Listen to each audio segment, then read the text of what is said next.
I thought I would just pop in and share with you my little printable that I've been working on, or have worked on, and is finished, and it will be available up on my website to purchase.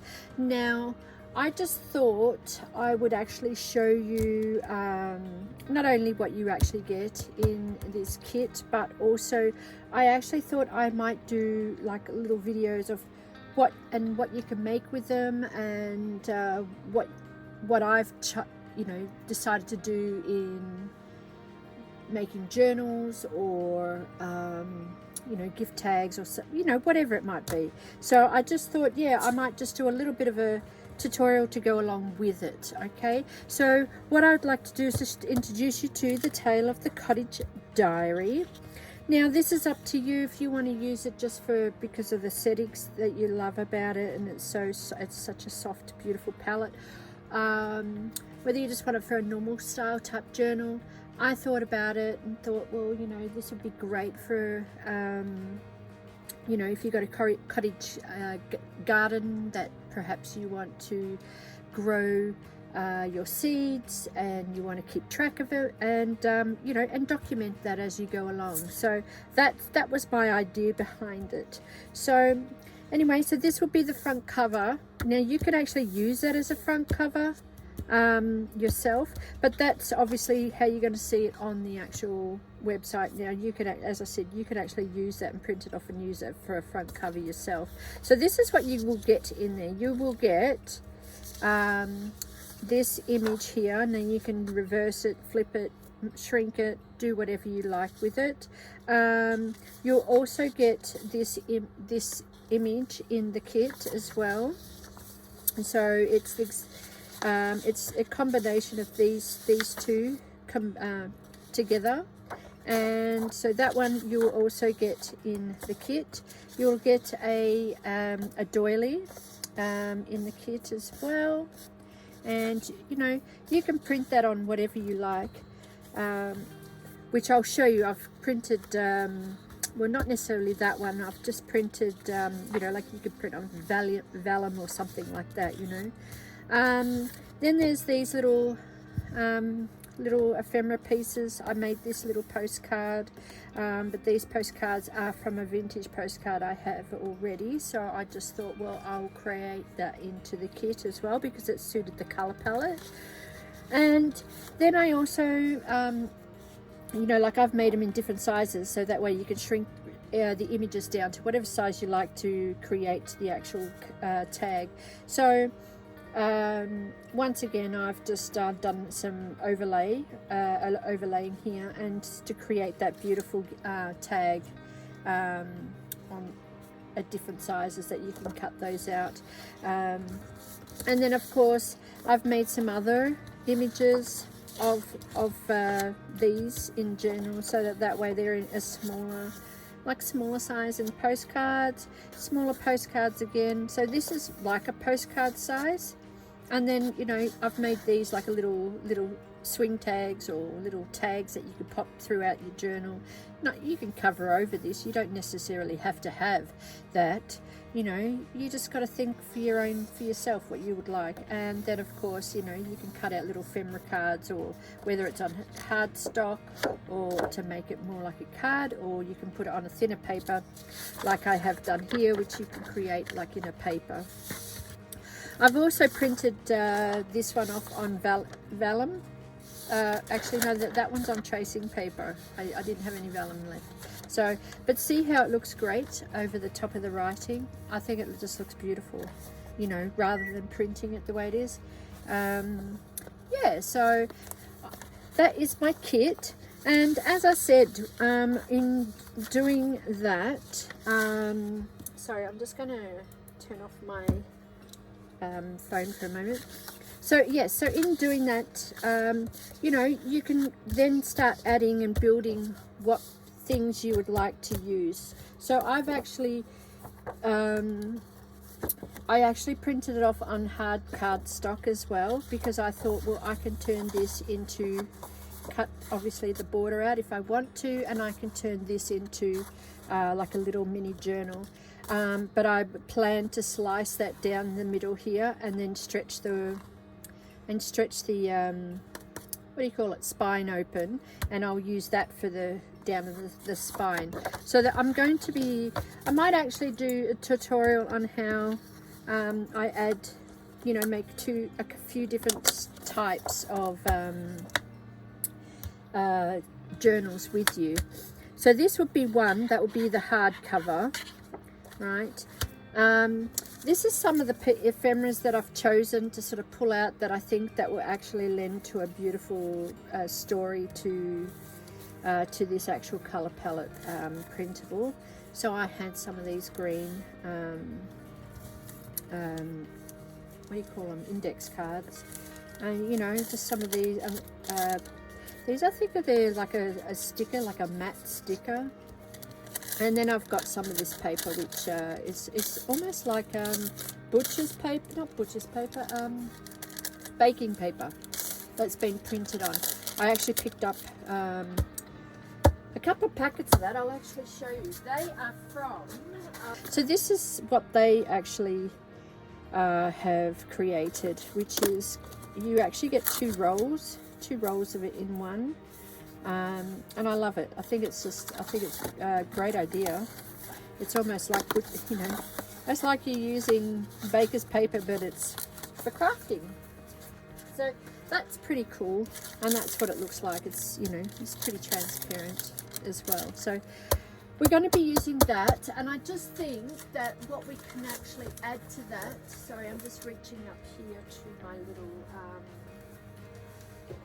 I've got this. One day I will actually go around and show you everything in my little new studio. So I've just got this stash that I've made up of tea-dyed paper. So we're gonna get some of those because I think that would work well in this journal because of the color palette. And I'm thinking I might just use one of these, which is. This is actually paper from a watercolor paper, like a cheap watercolor paper from the $2 shop. So I think that would work quite well with this. As I actually have also got something else that I want to show. Now, I also thought, let's iron it on. Yep, I've ironed it on to fabric. So this is going to be like a fabric front cover. So, you know, that's why I wanted to go along with you and to create some things with you. So, you know, I don't know how I'm going to sew this yet. I know that I want to sew around. I want to actually make it a little bit thicker, but I just wanted to have that feeling of that it was with it being printed. And I ironed it on. I printed it out, and this is a piece that was left over, so I've printed it out onto ironing transfer paper, and the one I use is it's quite nice because so when you've ironed it on, it's come out really beautiful. So I've done this one as well. So these are the ones that I want to also use for fabric covered journals. I've done it in a larger one because I wanted to see the full size, but then I had a smaller one, and in actual fact, and I don't mind it either. I mean, it mucked up a little bit in places. I don't know if you can actually sort of see that. But also, if you notice that one thing when you're going to iron onto fabric to make a fabric journal or something like that, like I've done here, you need to flip your image over. And as you can see, the girl forgot to flip the image, and so all the writing is running backwards. So, and it's all flipped over and back to front. See the number 3? Back to front. So then of course I went ahead and flipped it over, and it looks, I mean, look, it still looks great. I mean, I'm still going to use it, but this is actually the right way around, you know. And this was the first one that I did, all right, just to try it out. And I think I actually left it on the iron sort of sitting on it for a bit too long. As you can see, it didn't kind of work down here, but it did, you know, if you know what I mean, because, you know, we all love those little imperfections and how it didn't sort of grab too well. But look what it did. It slipped, you know, it actually slipped. That it was I was so angry with myself.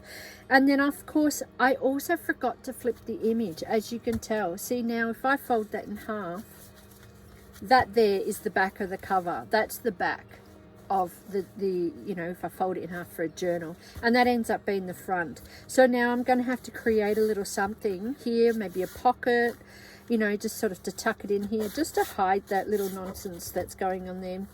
Or then again, you know, I'll see. We'll see what happens. I might even just stitch over that, do a few running stitches or something. I don't know.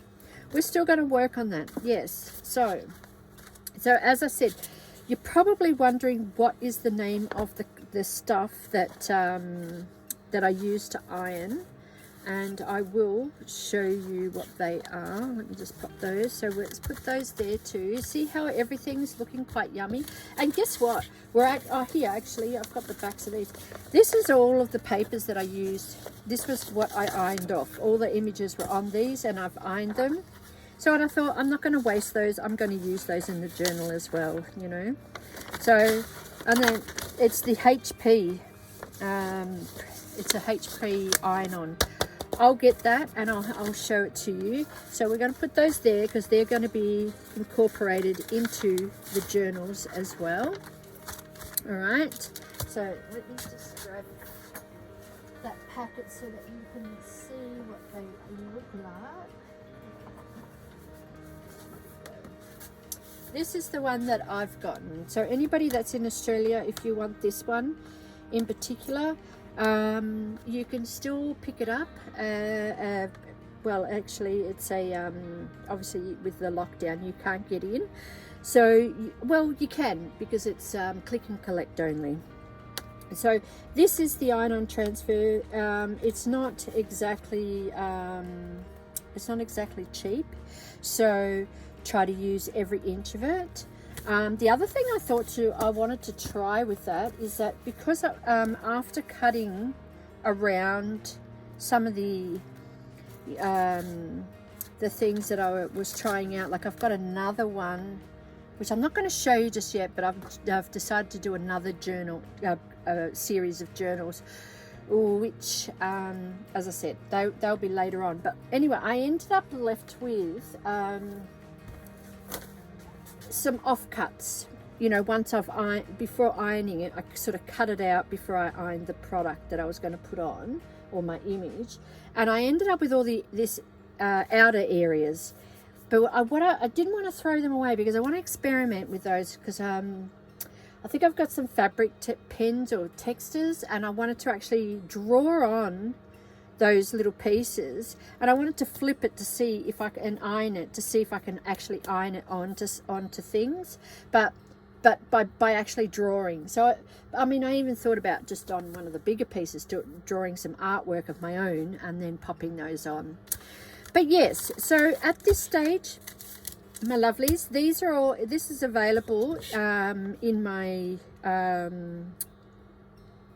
online store or website, and you can go there and purchase that, and then you know, I will do the tutorial on what I would like to do, or what's coming up next. I can't speak, Lordy, it's been so long. Anyway, hope you're all doing well, and I hope you're all great and you're happy, and we will see you very shortly. Nice. Bye for now.